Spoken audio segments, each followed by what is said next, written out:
Virus 13, Chapter 32. It took James a few seconds to process all the information Dr. Whisman had just told him.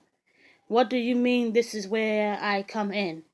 Come on, James. You're brighter than this. That brain tumor was no mistake. Well, I guess technically it was a mistake, but a completely natural one. All the air felt like it had been sucked out of the room.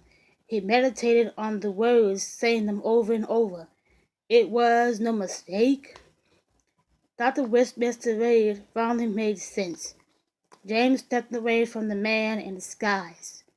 You are responsible for this, he yelled, the words spewing out like fire. Westman smiled and nodded.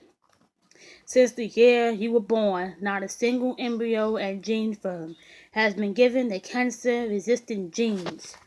We're bringing back evolution. And yes, sadly, cancer is the price we have to pay. A price we have to pay? You mean a price that I'm paying? This is illegal. I could die of cancer and my children. James was as disturbed as he was angry. He put one hand on the glass in front of him and leaned against it, holding his head in the other hand. The thought of losing his wife or his children to a preventable disease made him want to vomit. James, you must calm down. Humanity coexisted for 1,000,000 years with mutations, and if we are to survive another 1,000,000, we cannot have a mutation-free genome. Without mutations, we will still be chimps hanging from branches. Evolution is essential for progress, and progress is a long-term commitment. Progress takes sacrifice. James glared in anger at the old man. You're fucking insane. You can't take up the duty of saving humanity from something that may or may not happen. You don't have the right to subjugate us to cancer because of a nutty political prediction.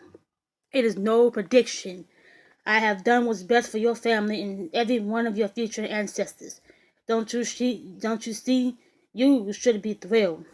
I have chosen you and the employees of this company to continue mankind's legacy, Dr. Westman said with a smile.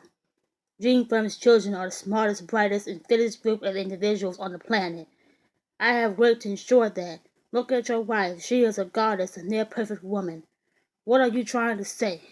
You, your wife, your kids, almost every employee that works here has been genetically engineered to be smarter, fitter, and more beautiful. Random chance rarely produces such specimens like you and your wife, such very high quality. Oh God, Principal Coker was right, thought James. His voice cracked with anger and accusation. You're gene doping? The word doping has such negative connotations. I've been bettering my employees, nothing more. I can't believe this, James said. Believe it, my friend. Now you are not the first case of cancer we've had here. I'm not? Oh no, not at all. We have dozens of people here without cancer-proof genes, so it happens from time to time. So far, we have been able to take care of them surreptitiously. We just say we remove a benign lesion and that's it. Unfortunately, you went to an outside hospital, so we couldn't cover it up this time, and now the government is asking questions. And the timing of your incident? I don't believe in fate, James, but sometimes I think it believes in me. Your aunt's situation was truly unfortunate. It was beyond my control. What situation? Asked James, his hands trembling with fear. Her daughter, Molly, developed a particularly malignant form of cancer. A suicide was arranged before the cancer could devastate her body. We saved her from an immense amount of pain, I assure you. However, we were unaware that your aunt had grown skeptical and had her children's DNA sequenced without us knowing. She kept it quiet for all these years. We only discovered it when she leaked some information to the Department of Homeland Healthcare a few days ago. Then she made the mistake of passing on her children's DNA sequences to you. You didn't. She left us no choice. Come take a seat, Dr. Westman said, motioning towards his desk. Too angry to speak, James watched as Dr. Westman sat down in his leather chair. Did you have something to do with that fire? Please, James, sit down. No, I will not fucking sit down. Now tell me, was that fire an accident? You already know the answer to that question, Westman said sternly. My father created Dream Firm with humanity's best interests in mind. His goal was to build a state-of-the-art research institution, not the whimsical idea we have these days about curing death itself. He told me his fears right before he died. It was a powerful moment in my life, sitting there staring into the eyes of my father, watching a piece of me die. I refused to repeat history. Your aunt's death was necessary, do you understand? After a tense pause, James finally understood and whispered, You son of a bitch. Dr. Westman dropped his head in exhaustion, disappointment etched across his face.